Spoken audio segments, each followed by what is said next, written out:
বাংলাদেশের ব্র্যান্ড সঙ্গীতের এক অগ্রপথিক আইয়ুব বাচ্চু চলে গেছেন ৬ বছর আগে। তবে আজও ভক্তদের মনে জীবিত আছেন তিনি। তার পুরনো গানগুলো আজও ভক্তদের কাছে প্রশান্তির খোরাক। এবার কিংবদন্তি এই শিল্পীর কণ্ঠে নতুন গান শুনবেন শ্রোতারা। আগামী ১ ডিসেম্বর প্রকাশিত হচ্ছে আইয়ুব বাচ্চুর নতুন গান। মৃত্যুর আগে বেশ কিছু গান তৈরি করেছিলেন আইয়ুব বাচ্চু, কিন্তু প্রকাশ করে যেতে পারেননি। সেই গানগুলো একে একে প্রকাশ করার পরিকল্পনা নিয়েছিল আইয়ুব বাচ্চু ফাউন্ডেশন। পরিকল্পনার প্রথম গানটি প্রকাশ পেতে যাচ্ছে এবার।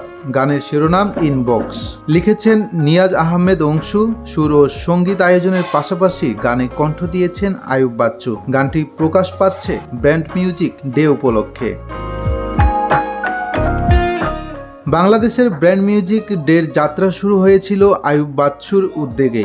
দিনটিকে উদযাপন করতে চ্যানেল আইয়ের সঙ্গে যৌথভাবে ব্র্যান্ড মিউজিক ফেস্টিভ্যাল শুরু করেছিলেন তিনি। এবার নিজের প্রতিষ্ঠিত ব্র্যান্ড মিউজিক ডেতে প্রকাশ পাচ্ছে আইয়ুব বাচ্চুর অপ্রকাশিত গান ইনবক্স। গানটি মুক্তি পাবে আইয়ুব বাচ্চুর ইউটিউব চ্যানেল, আইটিউনস, স্পটিফাই সহ বেশ কিছু প্ল্যাটফর্মে। মিউজিক ভিডিও বানিয়েছেন সাংবাদিক, উপস্থাপক ও সুরকার তানভীর তারেক।